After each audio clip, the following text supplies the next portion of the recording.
Book 2, Jacob. And yet, to say the truth, reason and love keep little company together nowadays. William Shakespeare, A Midsummer Night's Dream, Act 3, Scene 1. Preface. Life sucks, and then you die. Yeah, I should be so lucky. Chapter 8. Waiting for the damn fight to start already. Geez, Paul, don't you have a freaking home of your own? Paul, lounging across my whole couch, watching some stupid baseball game on my crappy TV, just grinned at me, and then, real slow, he lifted one Dorito from the bag in his lap and wedged it into his mouth in one piece. You better have brought those with you. Crunch. Nope, he said while chewing. Your sister said to go ahead and help myself to anything I wanted. I tried to make my voice sound like I wasn't about to punch him. Is Rachel here now? It didn't work. He heard where I was going and shoved the bag behind his back. The bag crackled as he smashed it into the cushion. The chips crunched into pieces. Paul's hands came up in fists, close to his face like a boxer. Bring it, kid. I don't need Rachel to protect me. I snorted. Right, like you wouldn't go crying to her first chance. He laughed and relaxed into the sofa, dropping his hands. I'm not going to go tattle to a girl. If you got in a lucky hit, that would be just between the two of us, and vice versa, right? Nice of him to give me an invitation. I made my body slump like I'd given up. Right. His eyes shifted to the TV. I lunged. His nose made a very satisfying crunching sound of its own when my fists connected. He tried to grab me, but I danced out of the way before he could find a hold, the ruined bag of Doritos in my left hand. You broke my nose, idiot. Just between us, right, Paul? I went to put the chips away. When I turned around, Paul was repositioning his nose before it could set crooked. The blood had already stopped. It looked like it had no source as it trickled down his lips and off his chin.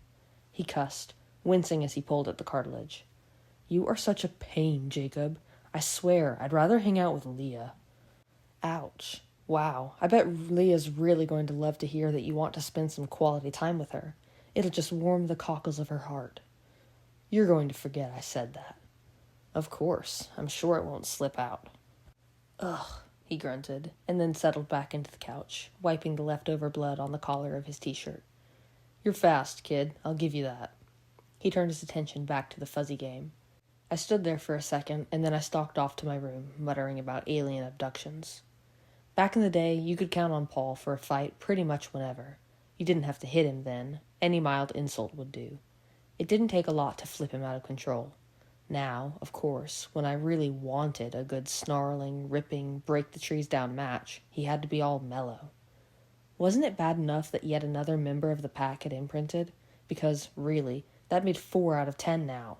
When would it stop? Stupid myth was supposed to be rare, for crying out loud. All this mandatory love at first sight was completely sickening. Did it have to be my sister? Did it have to be Paul? When Rachel had come home from Washington State at the end of the summer semester, graduated early, the nerd, my biggest worry had been that it would be hard keeping the secret around her. I wasn't used to covering things up in my own home. It made me real sympathetic to kids like Embry and Colin, whose parents didn't know they were werewolves. Embry's mom thought he was going through some kind of rebellious stage. He was permanently grounded for constantly sneaking out, but, of course, there wasn't much he could do about that. She'd check his room every night, and every night it would be empty again. She'd yell, and he'd take it in silence, and then go through it all again the next day. We tried to talk Sam into giving Embry a break and letting his mom in on the gig, but Embry said he didn't mind. The secret was too important. So I'd been all geared up to be keeping that secret. And then, 2 days after Rachel got home, Paul ran into her on the beach. Bada bing, bada boom, true love. No secrets necessary when you found your other half, and all that imprinting werewolf garbage. Rachel got the whole story, and I got Paul as a brother-in-law someday. I knew Billy wasn't much thrilled about it either, but he'd handled it better than I did. Of course, he did escape to the clear waters more often than usual these days. I didn't see where that was so much better. No Paul, but plenty of Leah. I wondered, would a bullet through my temple actually kill me, or just leave a really big mess for me to clean up? I threw myself down on the bed. I was tired, hadn't slept since my last patrol, but I knew I wasn't going to sleep. My head was too crazy. The thoughts bounced around inside my skull like a disoriented swarm of bees. Noisy. Now and then they stung. Must be hornets, not bees. Bees died after one sting, and the same thoughts were stinging me again and again. This waiting was driving me insane. It had been almost 4 weeks. I'd expected, one way or another, the news would have come by now. I'd sat up nights imagining what form it would take. Charlie sobbing on the phone, Bella and her husband lost in an accident. A plane crash? That would be hard to fake, unless the leeches didn't mind killing a bunch of bystanders to authenticate it, and why would they? Maybe a small plane instead. They probably had one of those to spare. Or would the murderer come home alone, unsuccessful in his attempt to make her one of them? We're not even getting that far. Maybe he'd smashed her like a bag of chips in his drive to get some, because her life was less important to him than his own pleasure. The story would be so tragic. Bella lost in a horrible accident, victim of a mugging gone wrong, choking to death at dinner. A car accident, like my mom. So common, happened all the time. Would he bring her home? Bury her here for Charlie?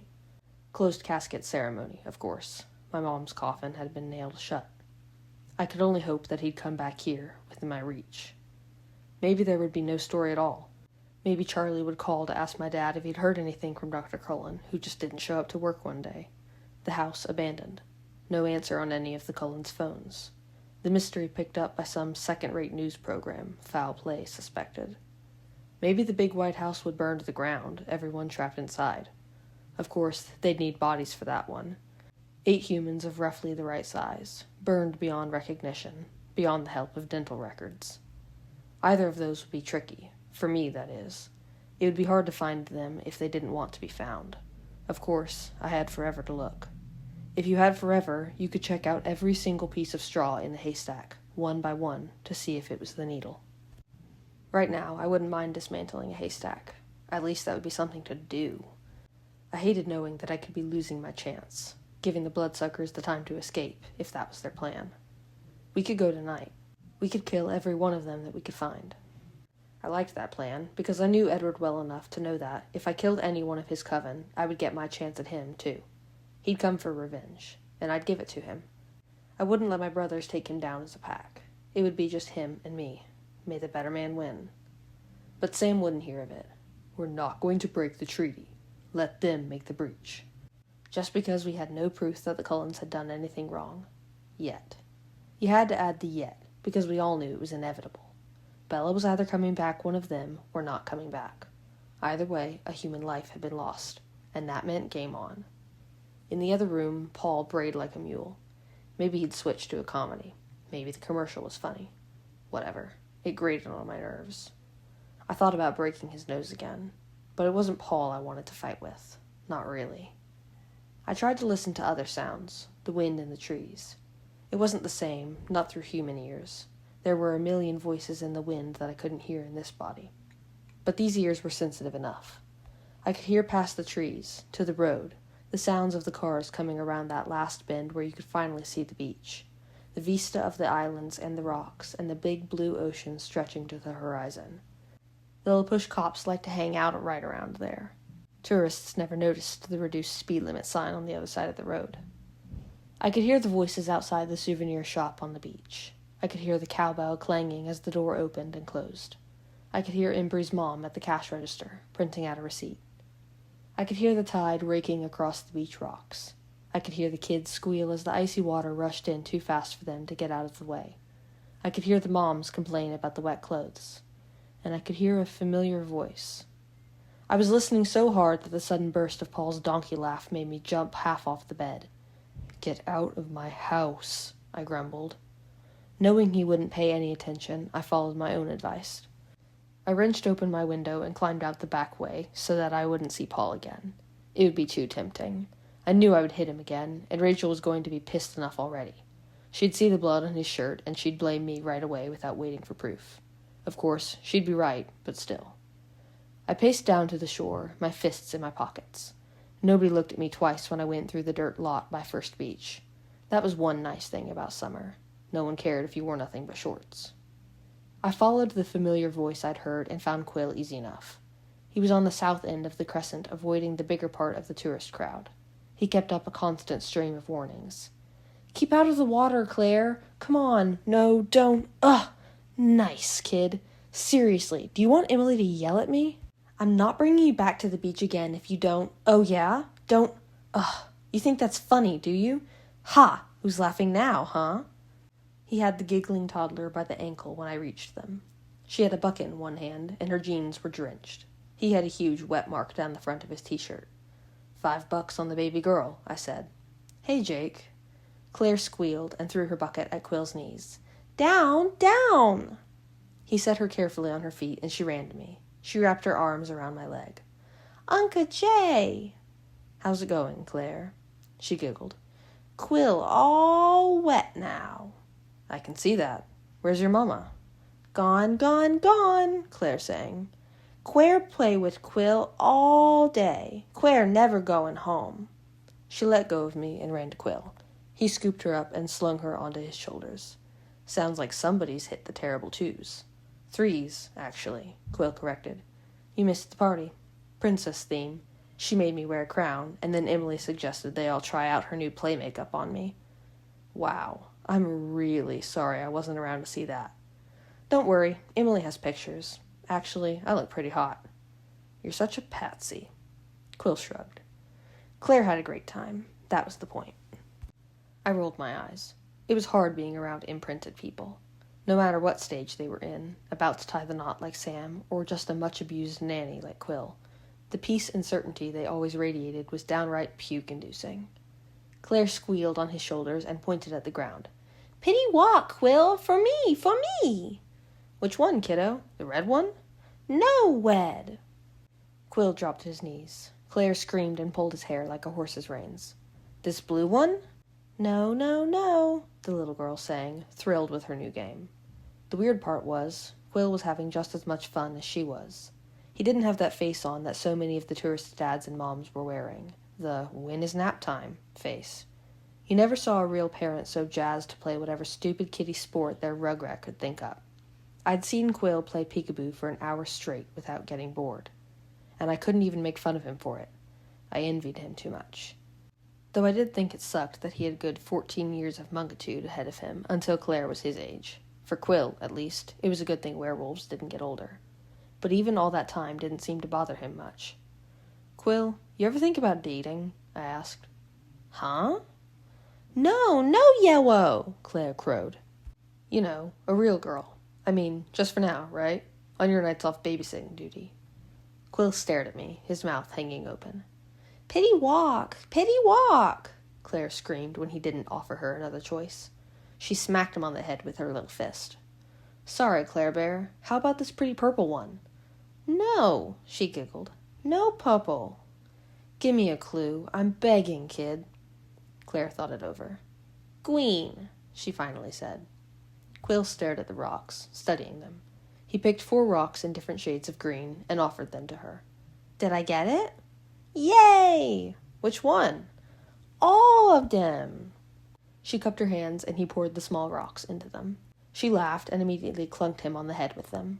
He winced theatrically and then got to his feet and started walking back up toward the parking lot, probably worried about her getting cold in her wet clothes. He was worse than any paranoid, overprotective mother. Sorry if I was being pushy before, man, about the girl thing, I said. Nah, that's cool, Quill said. Kind of took me by surprise is all. I hadn't thought about it. I bet she'd understand. You know, when she's grown up. She wouldn't get mad that you had a life while she was in diapers. No, I know. I'm sure she'd understand. He didn't say anything else. But you won't do that, will you? I guessed. I can't see it, he said in a low voice. I can't imagine. I just don't see anyone that way. I don't notice girls anymore, you know? I don't see their faces. Put that together with the tiara and makeup, and maybe Claire will have a different kind of competition to worry about. Quill laughed and made kissing noises at me. You available this Friday, Jacob? You wish, I said, and then I made a face. Yeah, guess I am, though. He hesitated a second and then said, You ever think about dating? I sighed. Guess I'd open myself up for that one. You know, Jake, maybe you should think about getting a life. He didn't say it like a joke. His voice was sympathetic. That made it worse. I don't see them either, Quill. I don't see their faces. Quill sighed, too. Far away, too low for anyone but just us two to hear it over the waves, a howl rose out of the forest. "Dang, that's Sam," Quill said. His hands flew up to touch Claire, as if making sure she was still there. "I don't know where her mom's at." "I'll see what it is. If we need you, I'll let you know." I raced through the words. They came out all slurred together. "Hey, why don't you take her up to the Clearwaters? Sue and Billy can keep an eye on her if they need to. They might know what's going on, anyway." "Okay, get out of here, Jake." I took off running, not for the dirt path through the weedy hedge, but in the shortest line toward the forest. I hurdled the first line of driftwood and then ripped my way through the briars, still running. I felt the little tears as the thorns cut into my skin, but I ignored them. Their sting would be healed before I made the trees. I cut behind the store and darted across the highway. Somebody honked at me. Once in the safety of the trees, I ran faster, taking longer strides. People would stare if I was out in the open. Normal people couldn't run like this. Sometimes I thought it might be fun to enter a race. You know, like the Olympic trials or something. It would be cool to watch the expressions on those star athletes' faces when I blew by them. Only I was pretty sure the testing they did to make sure you weren't on steroids would probably turn up some really freaky crap in my blood. As soon as I was in the true forest, unbound by roads or houses, I skidded to a stop and kicked my shorts off.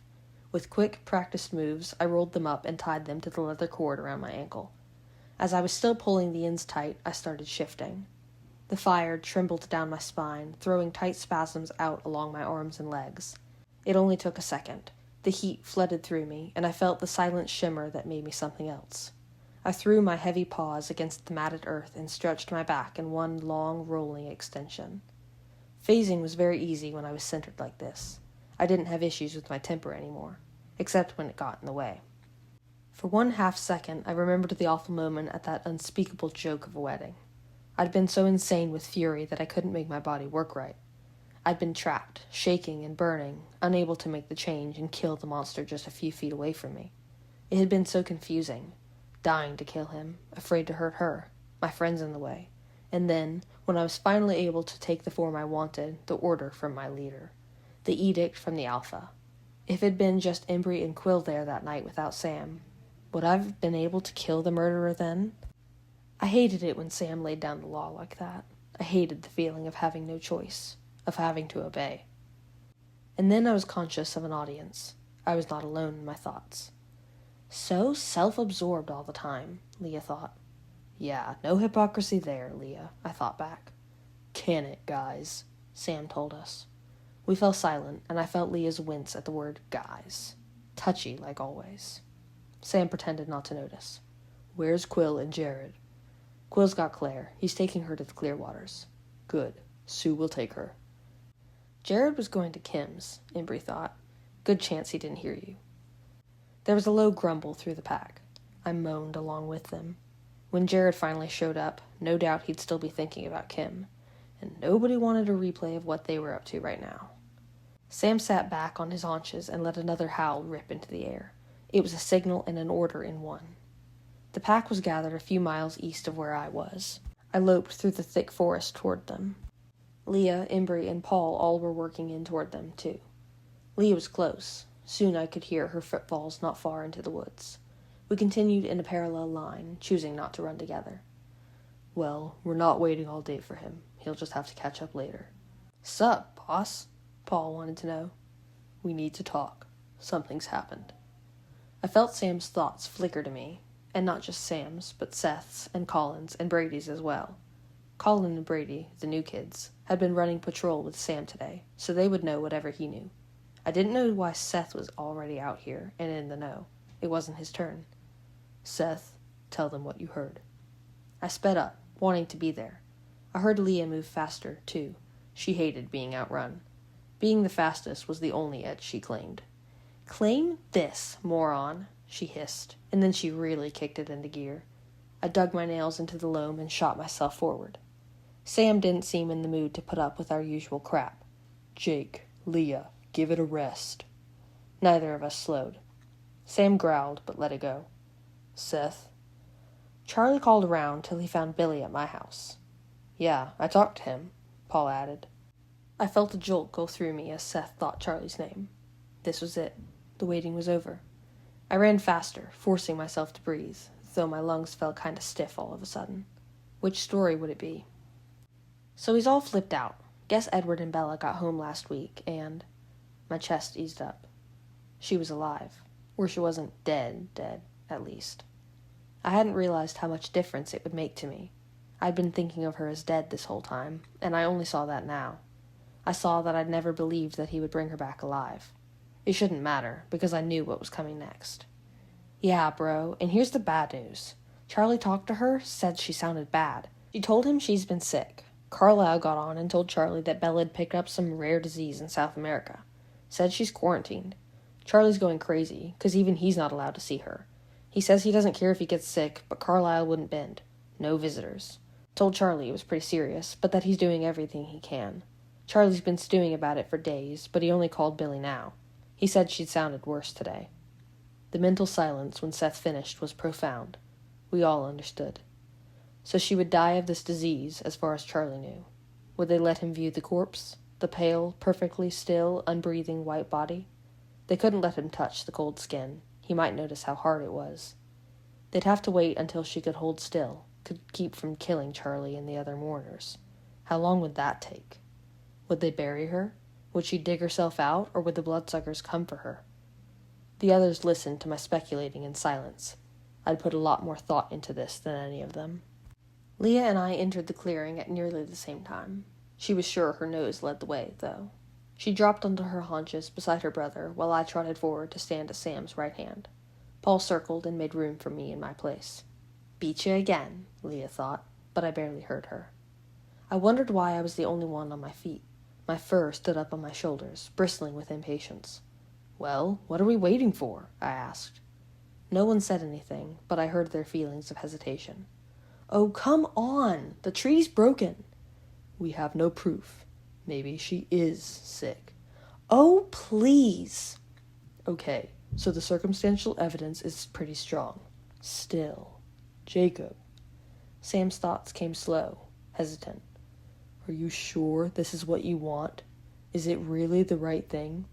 We all know what she wanted. The treaty doesn't mention anything about victims' preferences, Sam. Is she really a victim? Would you label her that way? Yes. Jake, Seth thought, they aren't our enemies. Shut up, kid. Just 'cause you've got some kind of sick hero worship thing going on with that bloodsucker, it doesn't change the law. They are our enemies. They are in our territory. We take them out. I don't care if you had fun fighting alongside Edward Cullen once upon a time. So what are you going to do when Bella fights with them, Jacob? Huh? Seth demanded. She's not Bella anymore. You gonna be the one to take her down? I couldn't stop myself from wincing. No, you're not. So what? You gonna make one of us do it, and then hold a grudge against whoever it is? I wouldn't. Sure you won't. You're not ready for this, Jacob. Instinct took over, and I crouched forward, snarling at the gangly sand-colored wolf across the circle.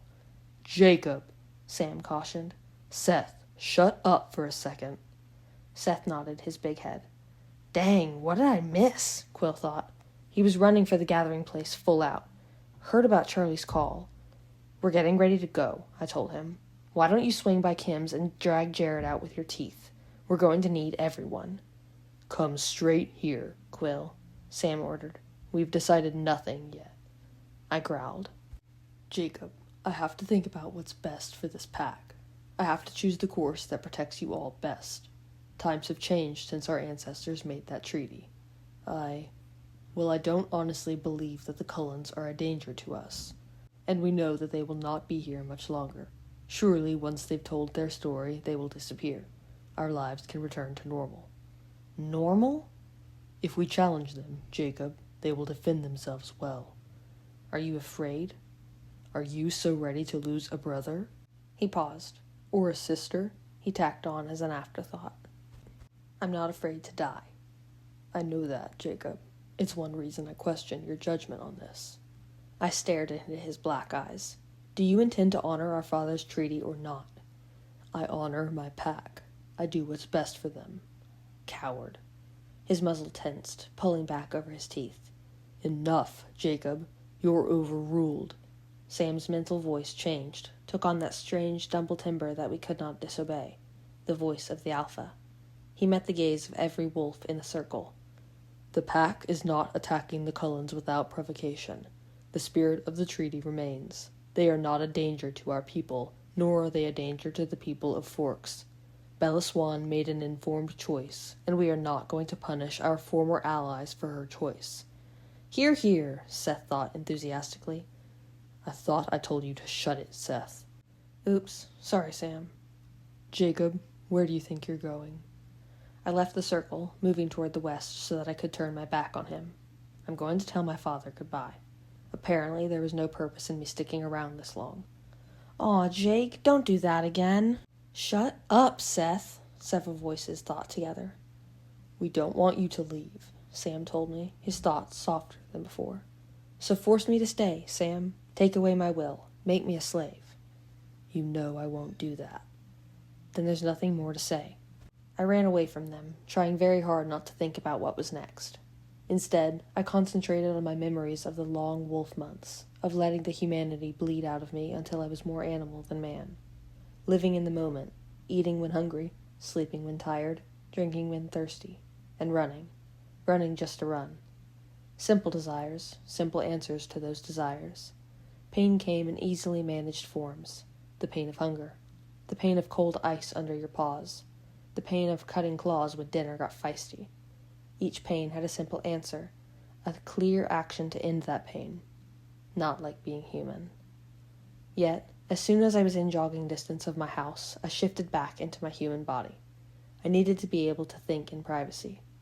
I untied my shorts and yanked them on, already running for the house. I'd done it. I'd hidden what I was thinking, and now it was too late for Sam to stop me. He couldn't hear me now. Sam had made a very clear ruling. The pack would not attack the Cullens. Okay. He hadn't mentioned an individual acting alone. Nope, the pack wasn't attacking anyone today. But I was.